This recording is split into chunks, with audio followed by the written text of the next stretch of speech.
찬양을 들으면서 후렴 뒤에 또 화음을 연습을 하셨구나. 화음까지 연습을 하셨네 했더니 그거는 아니었던 것 같습니다. 그래도 너무나도 은혜로운 찬양 감사합니다.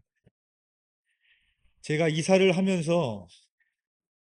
하니까 당연히 이제 짐을 정리하게 되잖아요. 짐을 정리하다 보니까 옷을 정리하게 됐는데 더 입을까 이제 그만 입을까 이렇게 옷을 분리를 하게 됐습니다. 그러던 중에 제가 오래 입었던 후드티가 있었는데 그거를 제가 얼마나 오래 입었는지를 알게 된 사진을 또 하나 발견을 하게 됐습니다.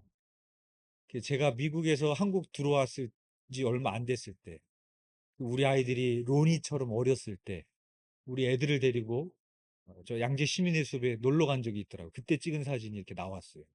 근데 그 사진을 보니까 그때도 이 후드티를 입고 있더라고요.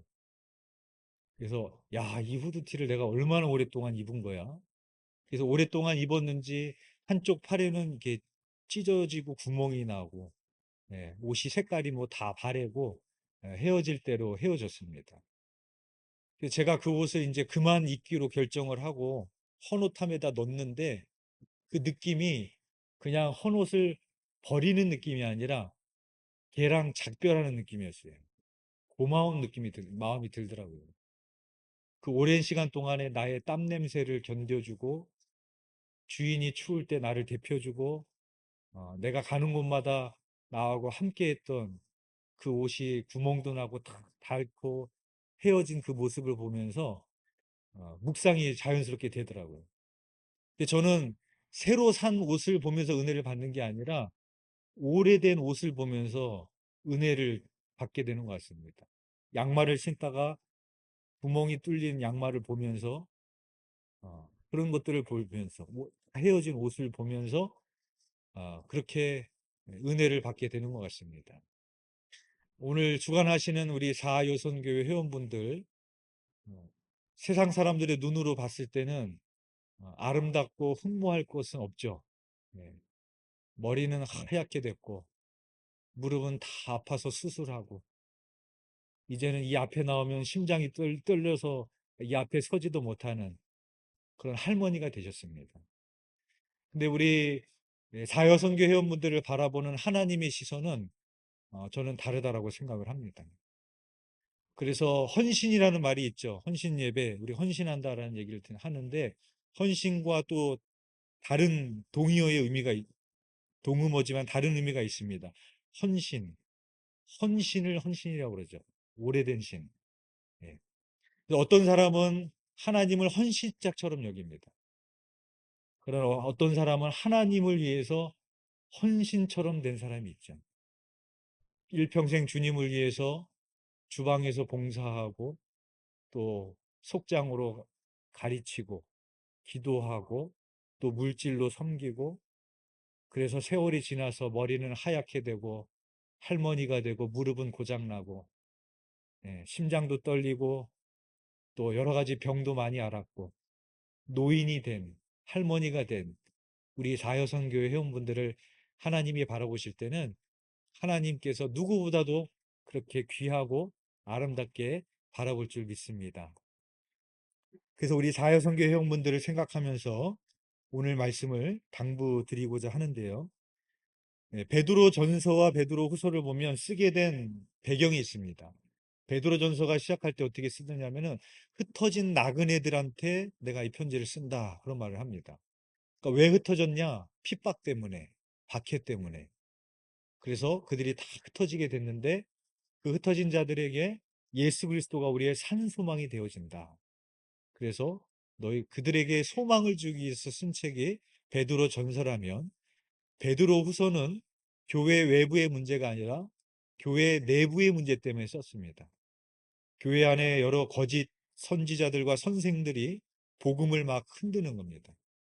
그래서 그들에게 그 복음 가운데 서 있기를 원하는 마음으로 베드로 후서를 썼는데 그런 흔적이 나타납니다. 12절에 보면 이렇게 말합니다. 그러므로 너희가 이것을 알고 이미 있는 진리에 서 있으나 내가 항상 너희에게 생각나게 하려 하노라 라고 말하고 있습니다.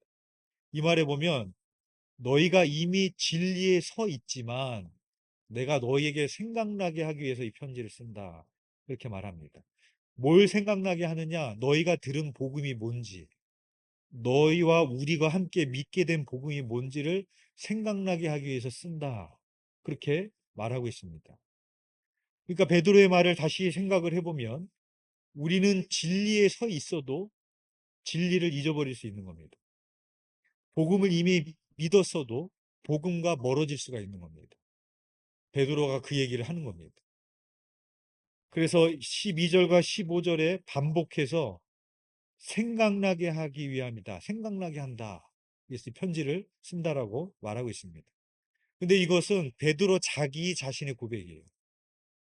가이사랴 빌립보에서 예수님께서 너희는 나를 누구냐 하느냐 물었을 때 베드로가 주는 그리스도시요 살아계신 하나님의 아들이니다라는 고백을 합니다.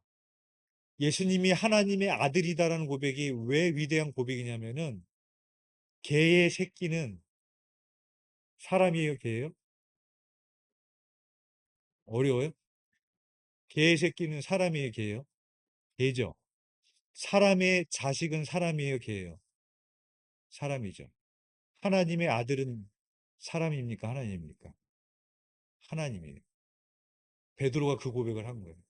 당신은 하나님이십니다. 그 고백이 하나님의 아들이니다. 그 고백을 예수님께서 칭찬하시죠. 그리고 뭐라고 말씀하셨냐면 그 반석 위에 내 교회를 세우겠다. 이렇게 말합니다. 베드로는 그 반석 위에 서 있었어요. 하나님이라고 말할 수 있는 진리에 서 있었습니다. 그런데 조금 후에 예수님께서 십자가에서 죽으실 것에 대해서 말씀하니까 바로 돌변을 해서 예수님을 가로막고 예수님의 옷자락을 채고 예수님 앞에 야단을 쳤습니다. 그게 베드로였고요. 조금 더 지나니까 어떤 일이 벌어집니까? 예수님을 부인하게 되는 사람이 바로 베드로였습니다.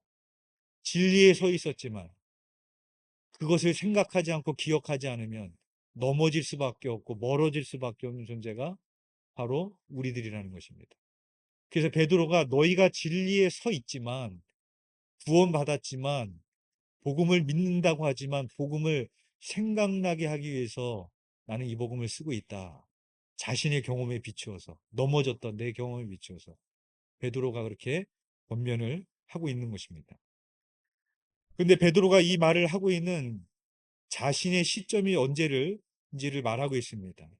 13절에 보면 내가 이 장막에 있을 동안에 생각나게 하는 것이 옳은 줄로 여긴다.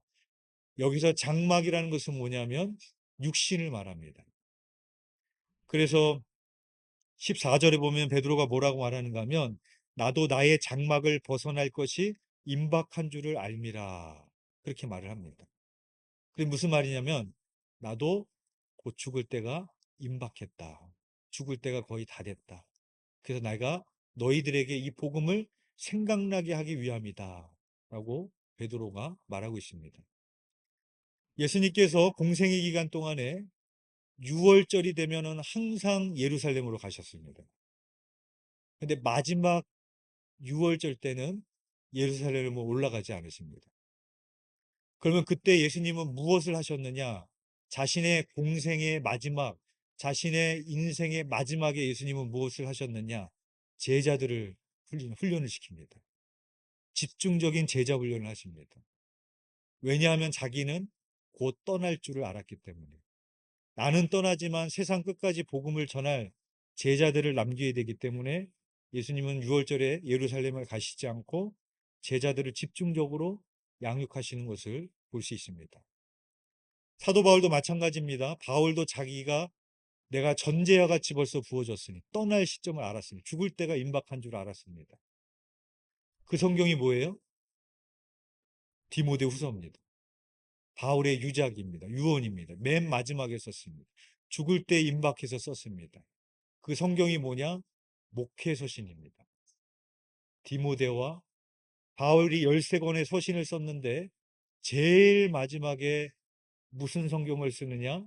자기의 아들과 같은 디모데, 디도와 같은 제자에게 복음을 지킬 것에 대해서, 교회를 든든히 세워야 될 것에 대해서 쓴 서신이 목회서신입니다. 그러니까 바울도 인생의 마지막에는 무슨 일을 했다는 거예요?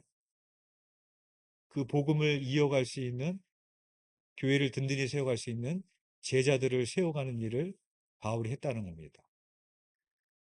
모세는 인생의 마지막에 무엇을 했을까? 모세의 유언과 같은 마지막으로 말할 수 있는 성경은 뭐겠습니까? 신명기죠. 모압 땅 평지에서 가나안 땅에 들어가지 못하는 모세가, 이미 이제 나는 뭐 할아버지 다 됐고 죽을 때 다 됐고 뭐 가나안에도 못 들어갔는데 뭐 앞으로 할 게 뭐가 있겠어. 이렇게 노년을 보냈던 것이 아니라 후손들에게 편지를 쓰잖아요. 그 가나안 땅에 들어갈 자녀들에게 당부를 하잖아요. 너희가 가나안 땅에 들어가면은 너희 그 풍요와 그것으로 인해서 하나님을 잊지 말아라. 가나안 땅에 길들여지지 말아라. 하나님이 너희를 40년 동안 어떻게 광야에서 인도했는지를 기억해야 된다. 그거를 쓴 성경이 신명기지 않습니까? 그러니까 모세도 자기 인생의 마지막에 뭘 했느냐? 자기의 믿음의 후손들을 세우는 일을 마지막에 했습니다. 오늘 본문에 나오는 베드로도 마찬가지입니다. 오늘 베드로는 성경에 두 권밖에 쓰지 않았지만 베드로의 유작이 베드로 후서입니다. 그래서 오늘 말하지 않습니까? 내가 장막을 벗어날 날이 임박한 줄을 내가 안다. 베드로의 마지막입니다. 그때도 베드로는 무엇을 했느냐? 그 진리에 서 있다고 생각하지만 그 진리 가운데 넘어질 것 같은 그 교회를 향해서, 믿음의 후손을 향해서, 교회를 향해서 당부하고 있는, 그것을 생각나게 하기 위해서 복음을 쓰고 있는 것이 바로 베드로라는 것입니다. 목사의 마지막 목회는 무엇이냐? 후임을 세우는 겁니다.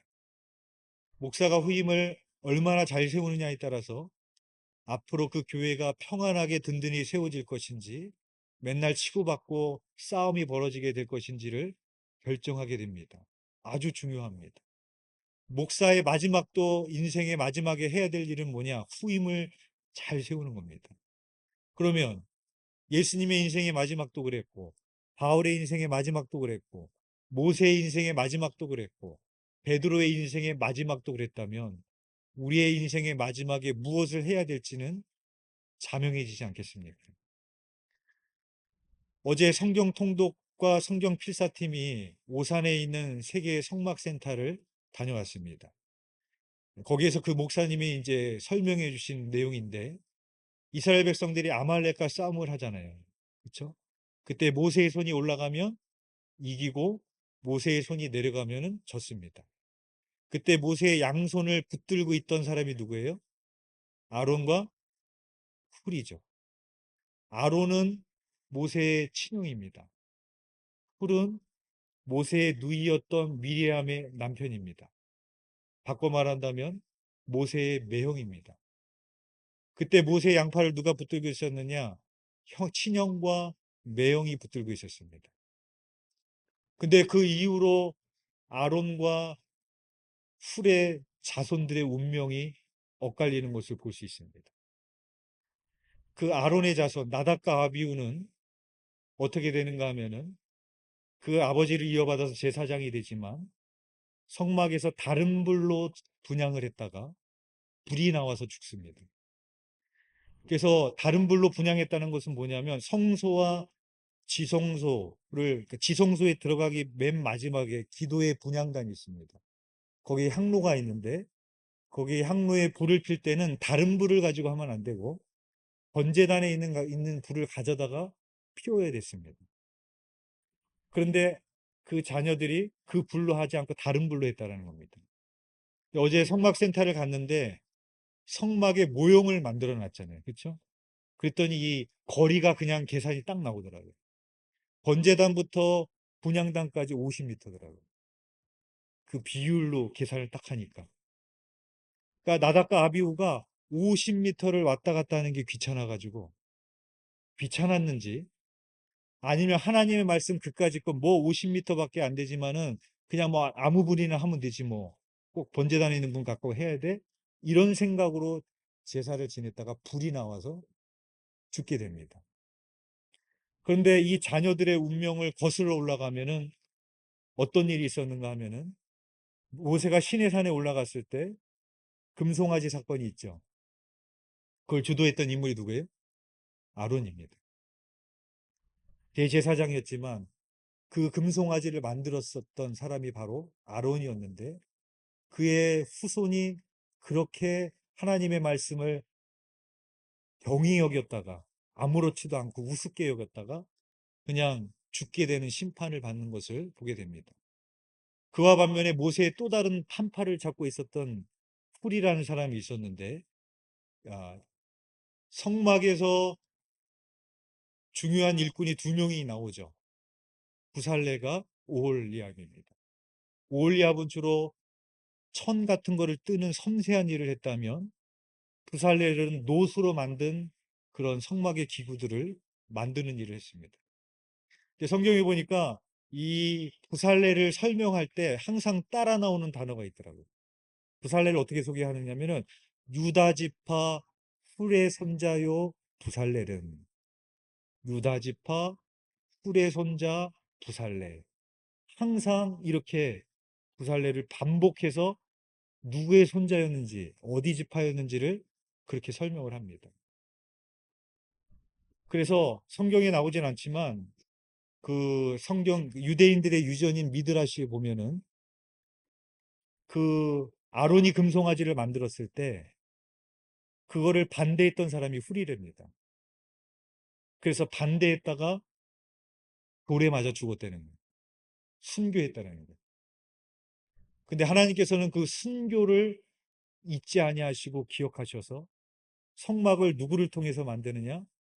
훌의 손자인 부살레를 통해서 만들게 하신다는 거예요. 근데 이 미드라시에 보면은 부살렐이 13살이 됩니다. 오늘날로 말하면 초등학교 6학년입니다. 초등학교 6학년이 성막을 만든 겁니다.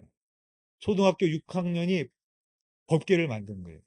번제단을 만들었고 교회의 기둥인 이 야긴과 보아스를 만든 거예요. 천재인 거죠, 천재. 성령에 감동받은 자입니다. 그러니까 성경은 부살렐이 단순히 재능이 있다라는 걸 말하는 것이 아니라 뭘 말하고 있는 거예요? 뿔의 손자다. 그를 통해서 하나님이 성막을 만드신다. 뿔을 기억하시는. 그리고 나중에 그 유다 지파에서 누가 나오는 거예요? 예수님이 나오는 겁니다. 여러분, 바라기는 우리 특별히 자여선교회가 일평생 드렸던 그 헌신을 하나님께서 기억하시는 줄 믿습니다. 그리고 우리 자여선교회 자손들 가운데서 부살레가 같이 천재도 나오고 하나님 앞에 크게 쓰임받는 믿음의 자손들이 나오게 될 줄 믿습니다. 우리 자여선교회에게 마지막으로 부탁드리고 싶은 것은, 그러하기 때문에 인생의 마지막에 할 일이 그 일이십니다. 아유, 내가 이제 뭐 할 일이 뭐가 있겠어. 지들이 알아서 해야지. 내가 언제까지 주방에서 일을 해야 돼.